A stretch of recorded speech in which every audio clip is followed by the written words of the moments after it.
Hey everyone, welcome back to Museum Greg Reads. My name's Elizabeth, and today I'm going to give you a sneak peek on my Reindeer Readathon hopefuls.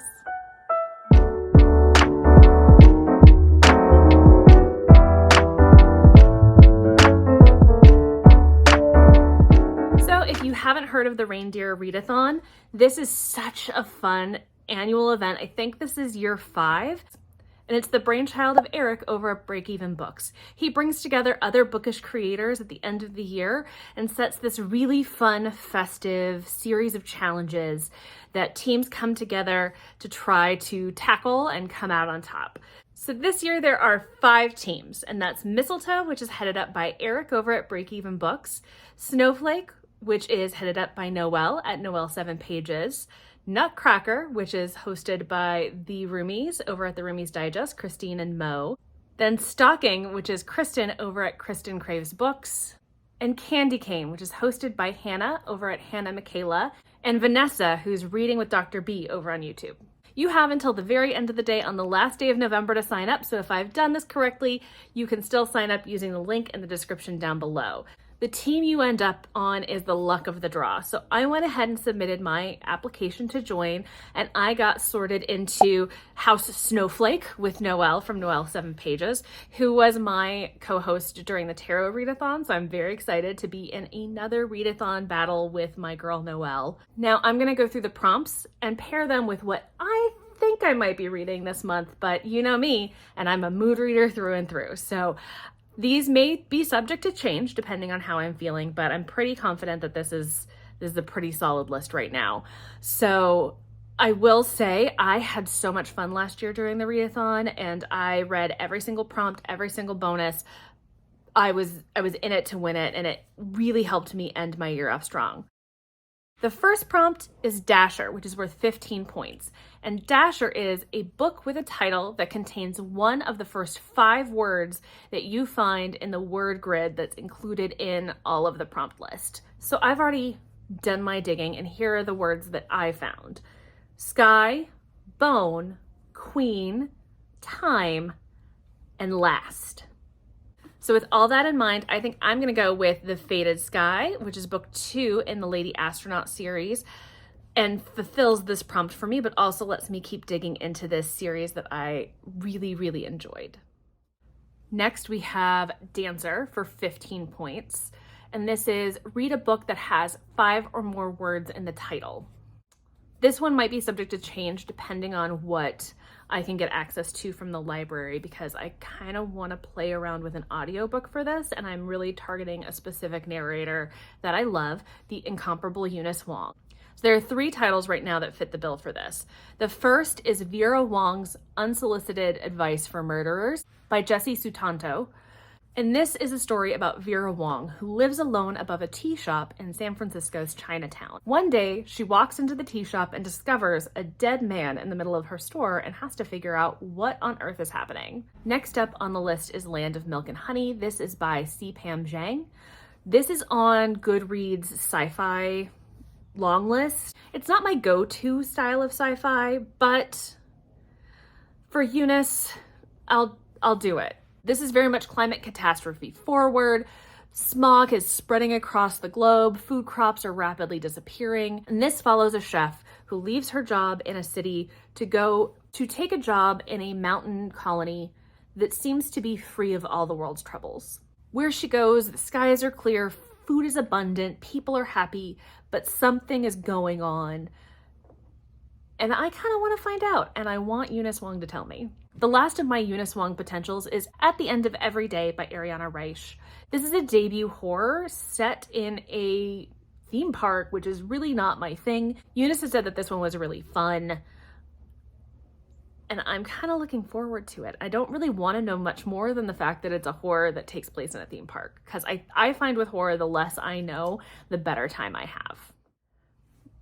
Then we have Prancer, which is worth 10 points, and it's read a book set in a place that you've never been.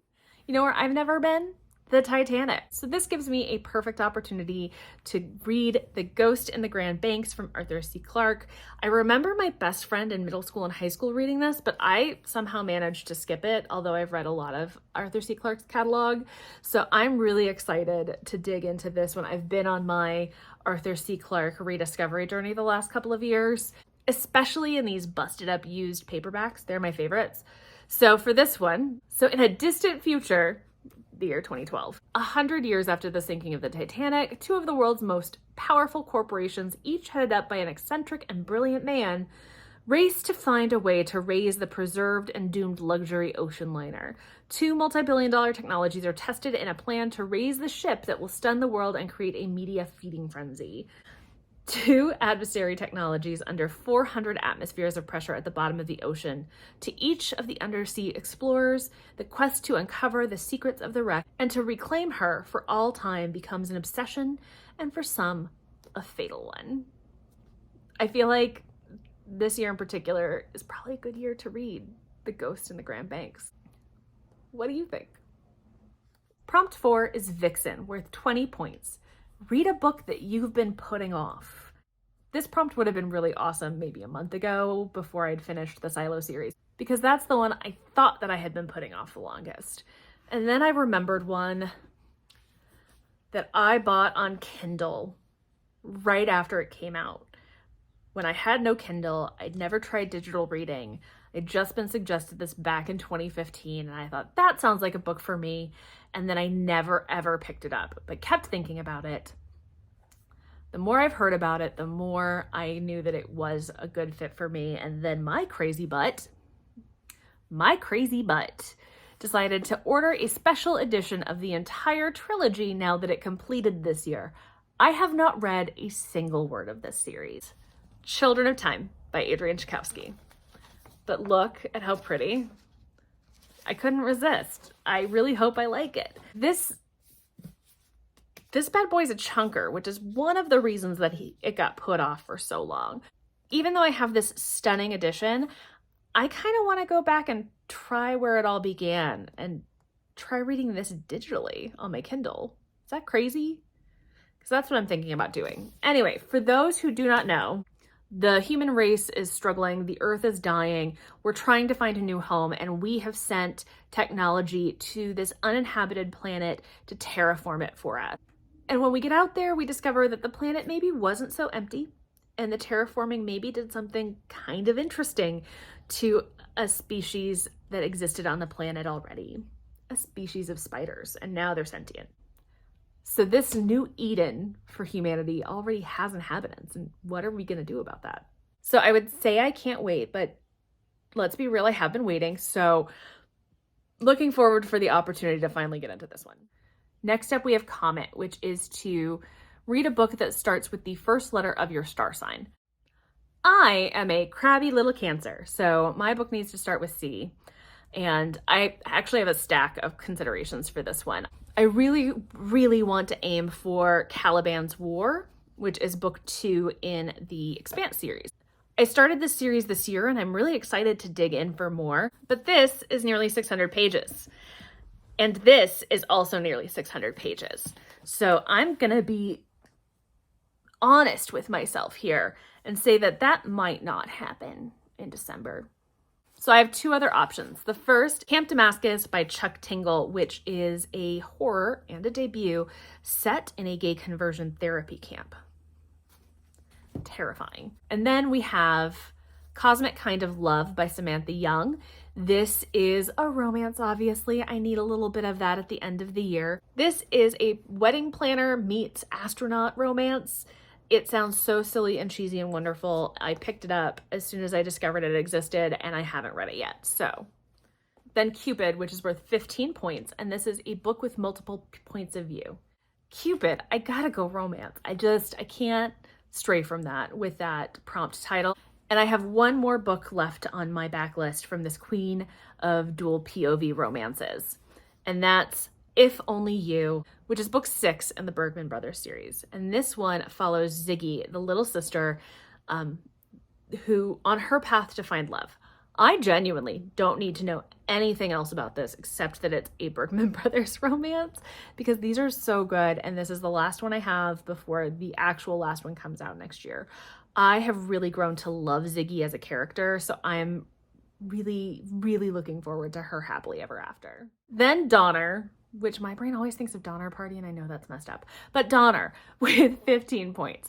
And that's a book with multiple animals on the cover. And this is funny because this was a absolute cover buy because of said animals on the cover, and that's The Chilling Effect by Valerie Valdez. And if you can't see, we've got multiple little space kitties having a ball. We're following Eva, who is the pilot of a delivery ship, and her sister gets kidnapped. And as she's trying to raise the funds to ransom her sister off, she's traveling the galaxy with a fish-faced emperor, several psychic cats, and an engineer who she might just be developing feelings for. So this sounds like a merry misadventure, and I am so excited. And then we have Blitzen, which is worth 20 points. We have to use a dice or random number generator, in my case, and that number will determine the minimum number of pages your book has to be. And with a little movie magic, we can see what my random number was. And I lucked out because I had 2 for 200. And I wanted to give myself something that was going to be quick and fun. And for that, I chose Horror Story by Grady Hendrix. This is actually the first Grady Hendrix book I bought. I've read none of the Grady Hendrix books I've owned, but this is a horror set in an IKEA-like store, and the book itself looks like an IKEA catalog. And that's all that sold me. I know nothing about it beyond that. Again, I like to go in blind when I talk horror, or at least partially blind, because I like to be really shocked on my journey. But this one is 230 pages of what will probably be a pretty swift read. Finally, we have Rudolph, which is worth 20 points. And this is to read a book that was written before you were born, or a book that came out in 2023. And this is likely one that is going to switch up. For right now, I'm aiming to read The Left Hand of Darkness by Ursula Le Guin. This is a classic science fiction and features, from what I hear, a lot of interesting conversation around the gender binary. I've been wanting to read this. It's been on multiple hopeful lists for me, but I'm just not sure if I'm going to get to it. So what do you think? Are you going to do the Reindeer Readathon? What team are you on? Tell me down below. What books do you think I'm actually going to read on this list versus what do you think I'm just going to go swapping out for willy-nilly like the crazy mood reader that I am? I can't wait to chat with you guys in the comments below. Like if you enjoyed it, consider subscribing if you want to see more content from me, and until next time, bye guys.